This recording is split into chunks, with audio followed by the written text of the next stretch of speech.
The train came in slow through the basin, its whistle slicing across the high plains like a blade. Wind stirred the dust off the platform in Elkwood Junction, and the townsfolk turned their heads to watch the metal beast heave into place with its usual cloud of cinders and steam. It was March, 1883, and the land was thawing from winter's grip, muddy and sharp-smelling, brittle grass just beginning to show.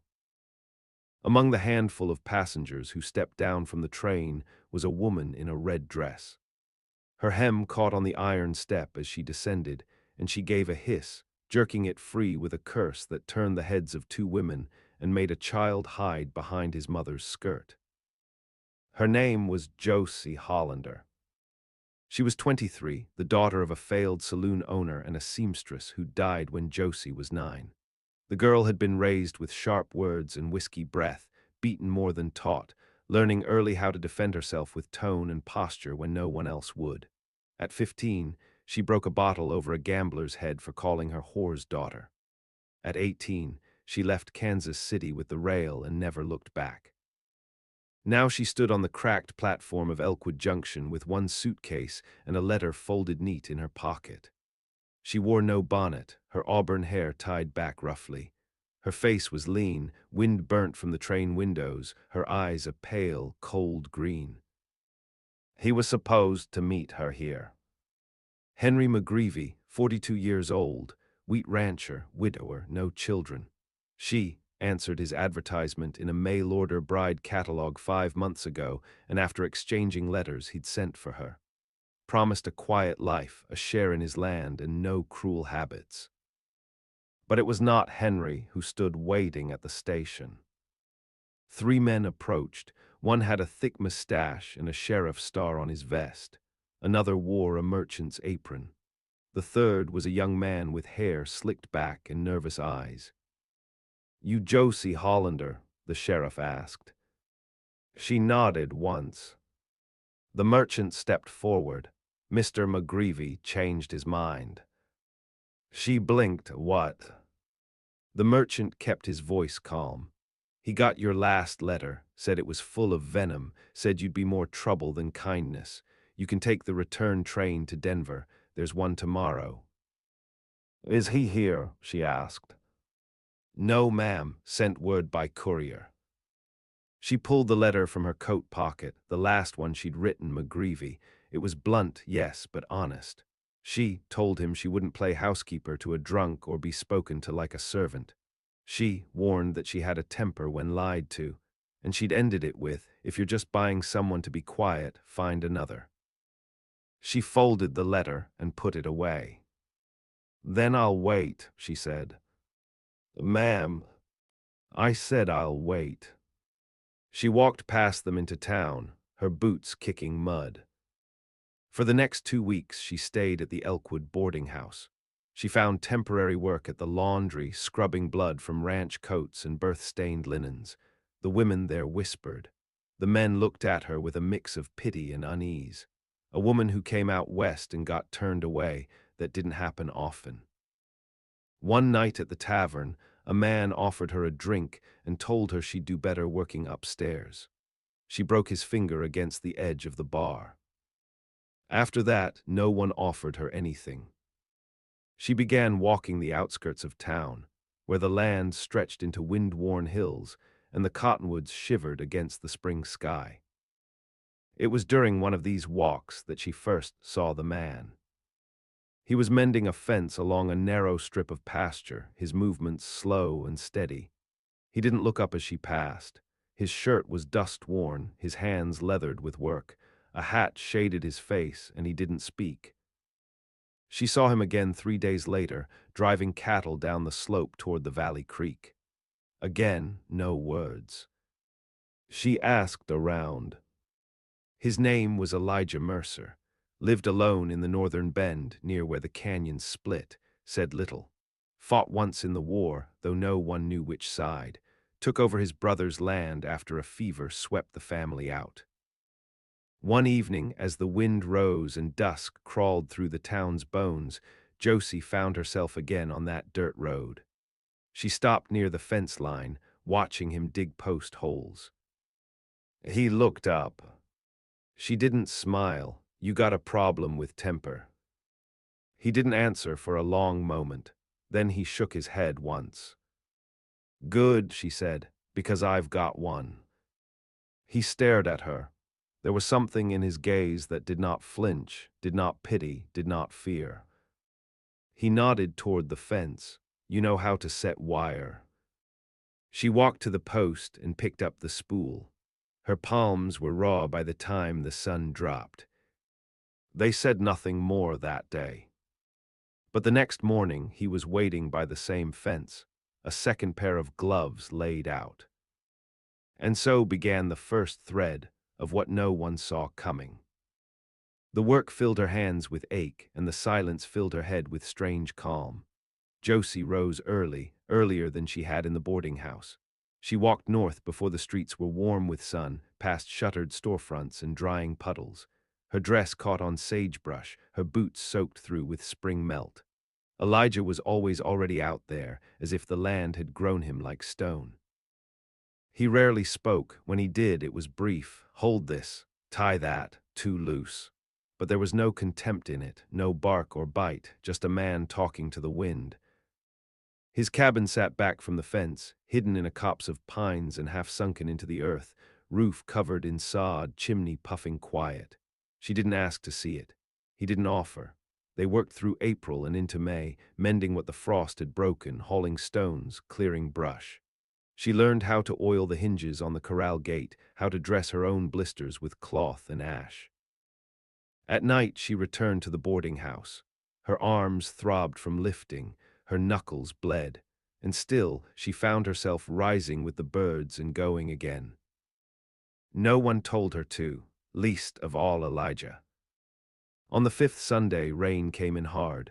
The wind drove sideways across the hills, and she nearly turned back, coat pulled tight and breath fogging. But when she reached the pasture, he was there, standing in it, soaked to the spine, pulling a calf from its mother. The cow had gone down on her side, groaning deep and awful. Josie didn't hesitate. She dropped her coat and came to her knees in the mud, her hands slick with blood and rain, her teeth clenched. They got it out. The calf lived, the cow didn't. They buried her behind the barn, where the earth was softest. He brought her into the cabin afterward, not out of sentiment, out of necessity.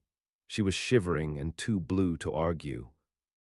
The place was plain, one room, a bed, a stove, a chair, tools hung on the walls, and there was a rifle above the door.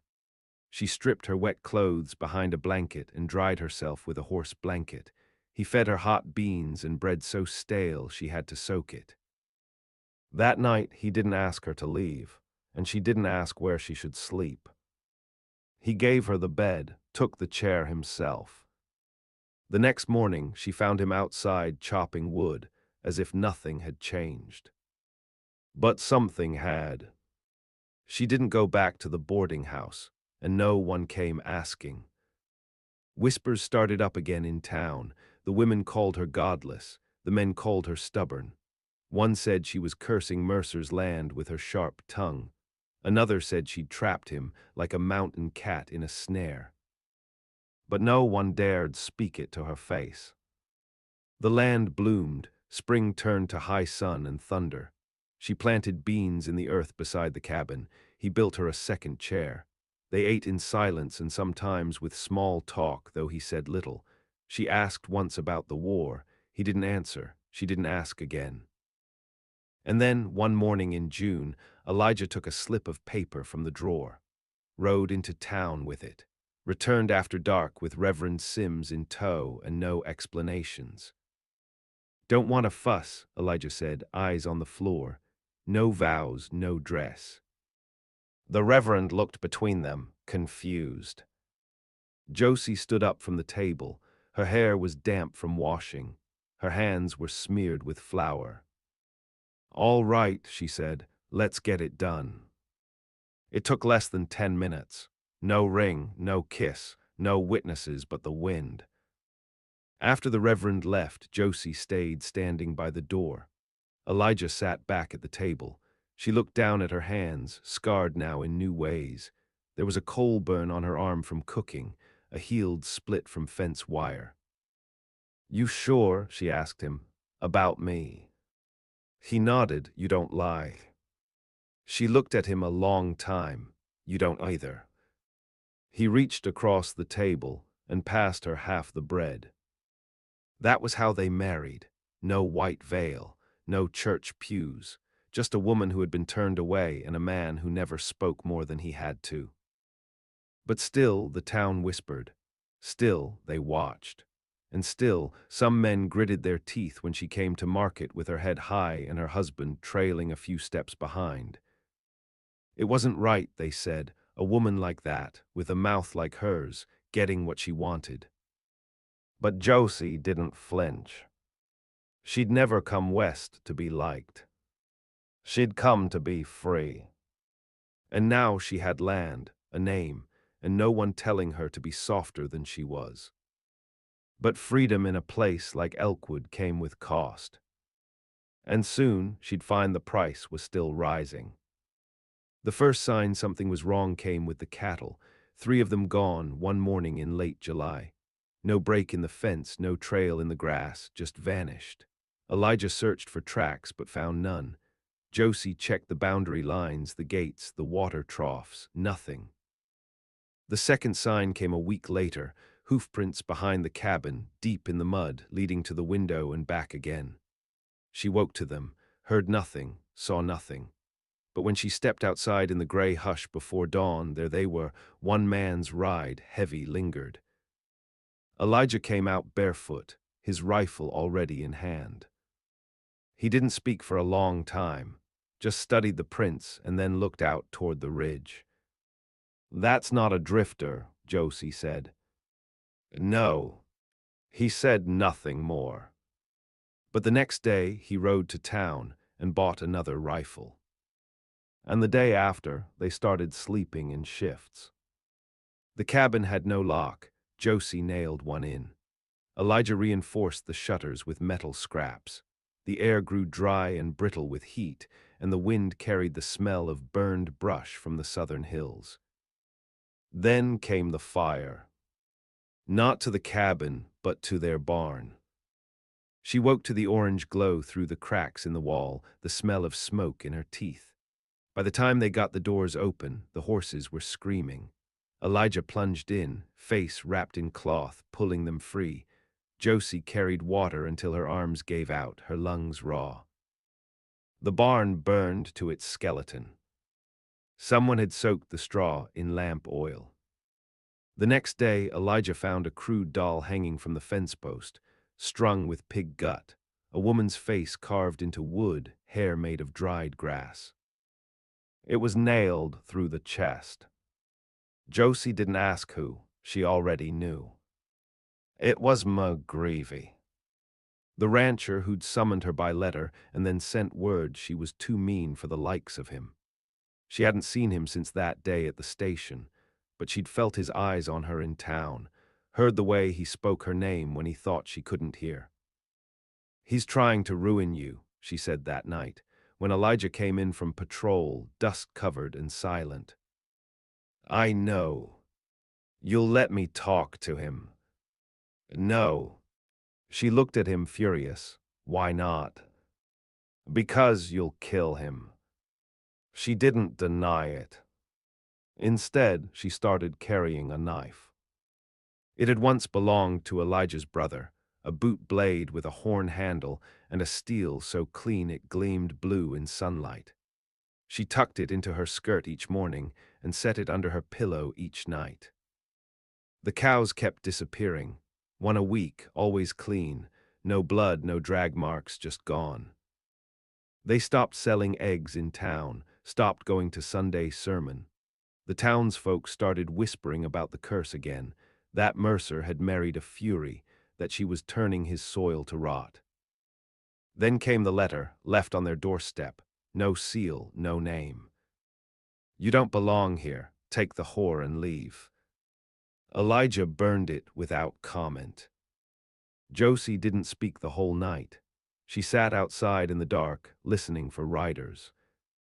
In early August, they found one of their steers gutted and hanging from a cottonwood, its entrails spread like streamers. Something nailed to its ribs, another doll, this one with red thread for hair. That night, Elijah took the old Winchester from the wall and cleaned it in silence.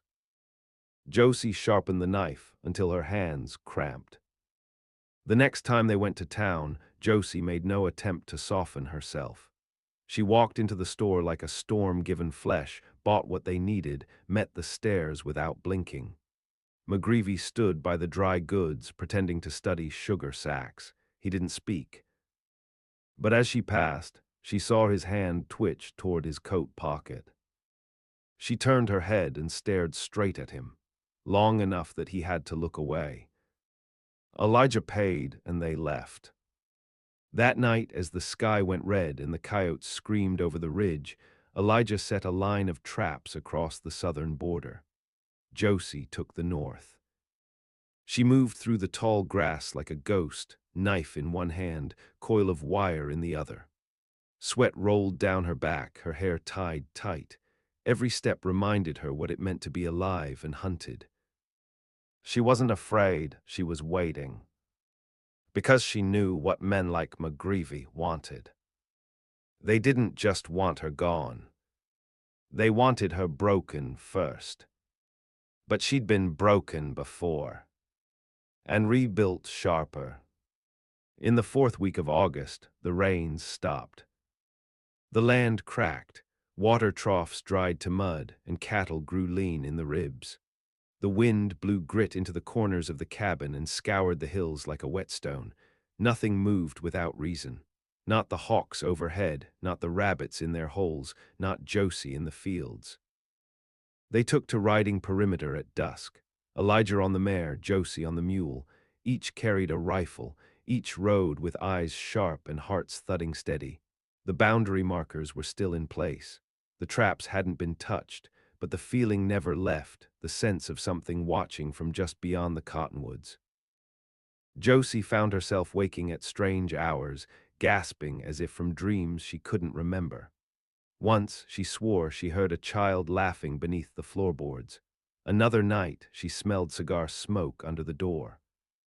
She began placing hair-thin twine across the trail to the house. Any man on foot would break it. Twice she found it snapped in the morning. No footprints, no sign of passage, just the twine sliced clean. She didn't tell Elijah, not because she feared his judgment, but because she feared what he might do. McGreevy had yet to make his move in full. That meant he was building to it. She'd seen it before. Men like him needed an audience. And an ending. Elijah spent more and more time in the woodshed, whittling shapes into blocks of pine.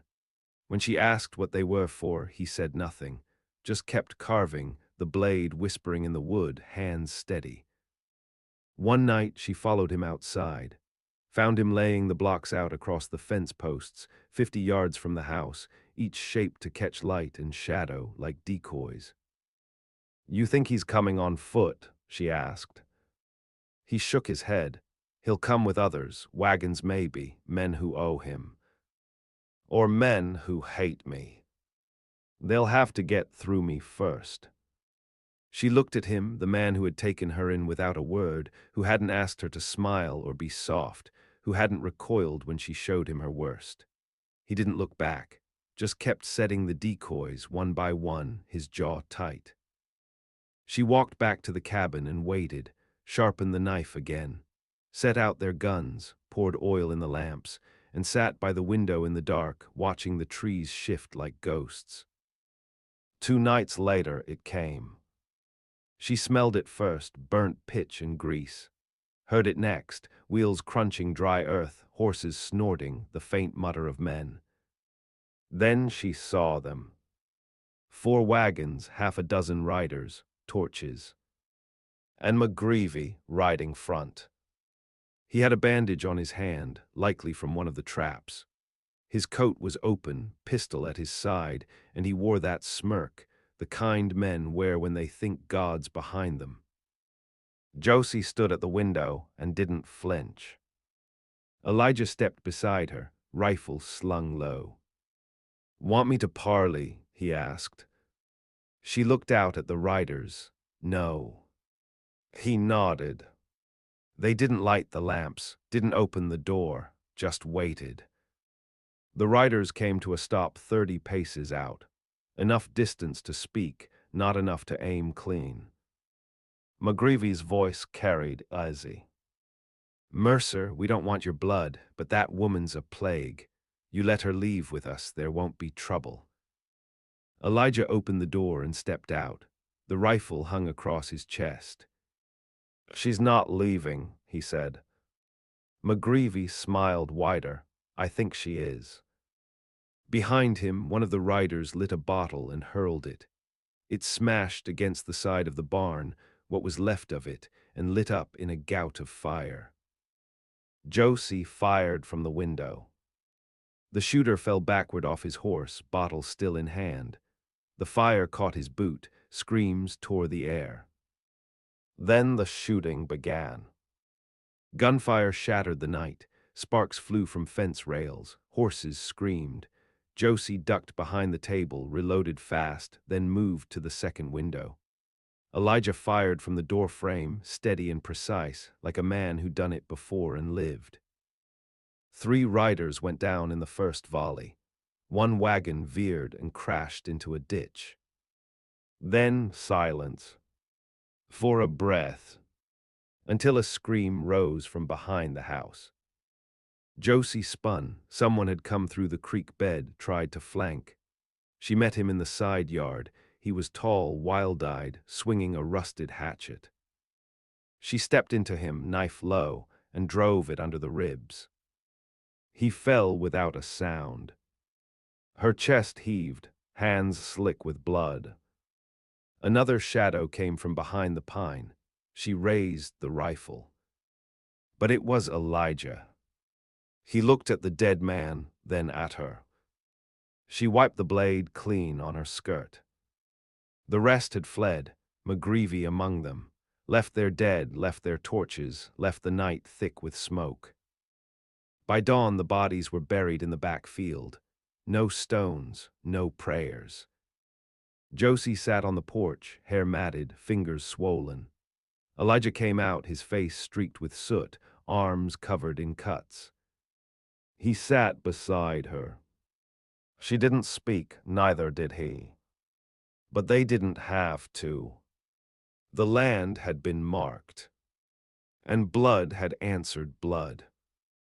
The sun rose quiet the morning after, its light pale as milk. The wind had shifted north in the night and dragged smoke over the ridge, blotting the hills in a soft, sick haze.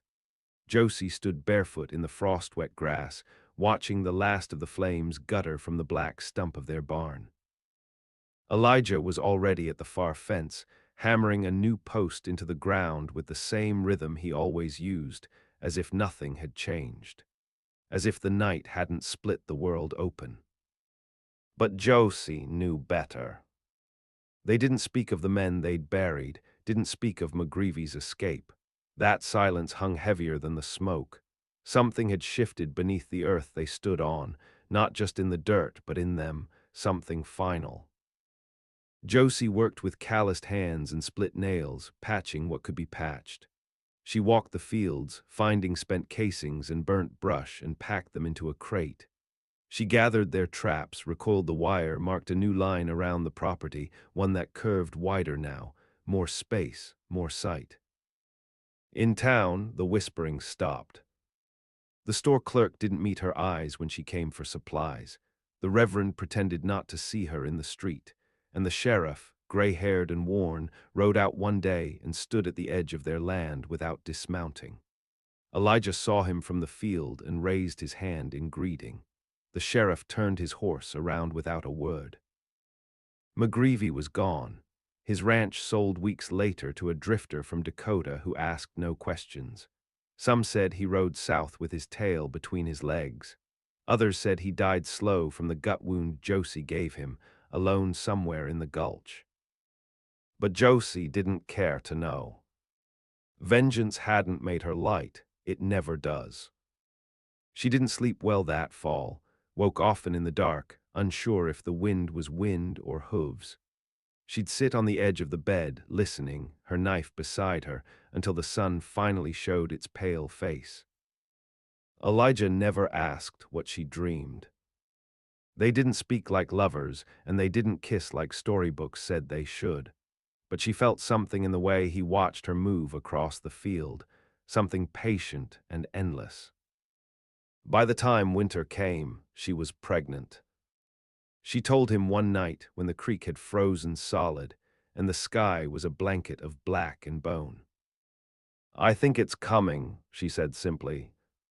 He looked at her, eyes slow to change, then nodded. "Cold winter," he said. "We'll need more wood." That was all, but when she woke the next morning, there was already a new cradle carved from pine beside the hearth. She sat beside it for a long time. The baby came in April, silent as a falling leaf. A girl, dark-haired, red-cheeked, born with her fists already clenched. Josie delivered her alone. Elijah stood outside, shotgun in hand, watching the tree line. He came in only when Josie called him. "Her name's Wren," Josie said, holding the child against her chest. Elijah didn't touch the baby. He only sat beside them and watched the fire crackle. That night, Josie slept for the first time without waking. The days grew long again. The land greened. Wren learned to walk by dragging herself along the cabin floor, then across the field, one determined step at a time. Josie showed her how to plant corn and set wire. Elijah taught her how to listen. Years passed. The people in town forgot the fire, forgot the men who never came back, forgot the woman in red who'd stepped off a train and been told to go home. But the land remembered. And so did the child, raised on silence and steel. When she asked about the fence posts carved like sentries, her mother only said, "They were watching for what wouldn't stay gone." And that was enough. Josie Hollander, once rejected for her temper, had carved out a life in the dirt with blood and grit. She was no one's bride now. She was a wife by choice, a mother by force of will. And the land, rough, wild, and cruel, had not swallowed her. It had made room. In the end, it wasn't vengeance that saved her. It was staying and refusing to be softened. The girl was 12 the first time she saw someone hang. It happened in Elkwood Junction, a gray spring morning when the clouds were heavy and the wind didn't move. The man was a thief, young, dumb, and caught with someone else's horse. Wren stood at the edge of the crowd, her boots muddy from the thaw, her hair tied back in a rough braid. No one noticed her. They never did. She didn't flinch when the trap door dropped. Didn't look away when the body swung, twitching, then still. She'd seen death before, seen it quiet and seen it violent. She was born into a house where the air still held the memory of blood. It lived in the floorboards, in the fence posts carved like sentries, in the way her mother sometimes woke up with a blade still clutched in her fist. Josie had told her stories, not the kind in books, but the ones whispered low when the fire burned low and the wind scraped at the shutters. She told her about the man who'd called her unfit, about the fire, about the night they stood against the ones who came with torches. Wren had asked once, "Did you kill him?" Josie had looked at her a long time, then said only, "He's not here anymore." Now Wren stood among townsfolk who still talked about curses and whispered her mother's name like it was both warning and prayer. They didn't dare say it to Josie's face, but they said it to their children, and the children said it to each other. Which meant they said it to Wren. They called her Witch Seed.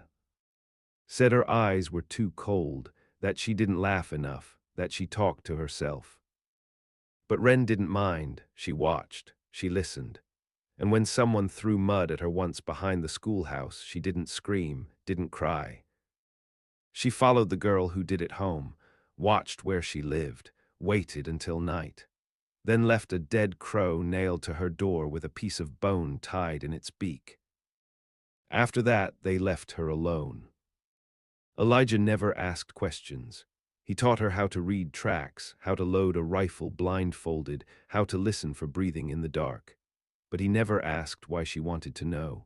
He understood that some things passed down quiet, like the color of eyes or rage. That summer, Wren found something buried near the old gulch. It was a doll. Not hers. Not anyone's from town. Made of wood with red thread hair and a rusted nail through its chest. She stared at it a long time, then wrapped it in cloth and took it to her mother. Josie's hands trembled when she unwrapped it. Where? Near the rocks, south fence. Josie stood. For the first time in years, Wren saw her mother look afraid. But it passed like a storm through dry grass, quick and hot, then gone. They're just ghosts now, Josie said. Wren didn't answer. She knew better. Some things don't stay dead. 2 weeks later, a boy went missing. Caleb Tarns, 13, son of the new sheriff, vanished near the creek bed. Horse came back riderless, saddle wet. The town stirred again. Old whispers, old fear. Josie kept Wren close. Elijah checked the traps. The guns stayed loaded. And still, the girl crept out at night. Not to rebel. To know. She wanted to see where the boy vanished. Wanted to hear the land breathe. Wanted to feel if it remembered. At the edge of the creek, she found something. Not blood. Not tracks. Just a name carved into stone. Hollander. Her mother's name, not Mercer. Wren touched the letters. The grooves were fresh. When she came home, Josie was waiting. You went out there. Yes. What did you see? My name. Josie sat down hard, as if something in her had folded. You weren't supposed to carry this. Wren stared at her. It carried me. Josie didn't argue. That night they didn't light the fire. They sat in the dark, just like long ago. Outside, the wind rose. Wren slept with the doll under her bed. She didn't wake screaming. She dreamed of a red dress on a train platform, a woman with her fists clenched, a man with a rifle and eyes like storms. And fire. Always fire. The boy was never found. The name was never spoken aloud. But Wren understood what it meant. The past doesn't vanish. It waits. And some girls are born not to forget, but to finish. Wren Hollander Mercer was one of them. And the land, wild, brutal, and unyielding, was still watching.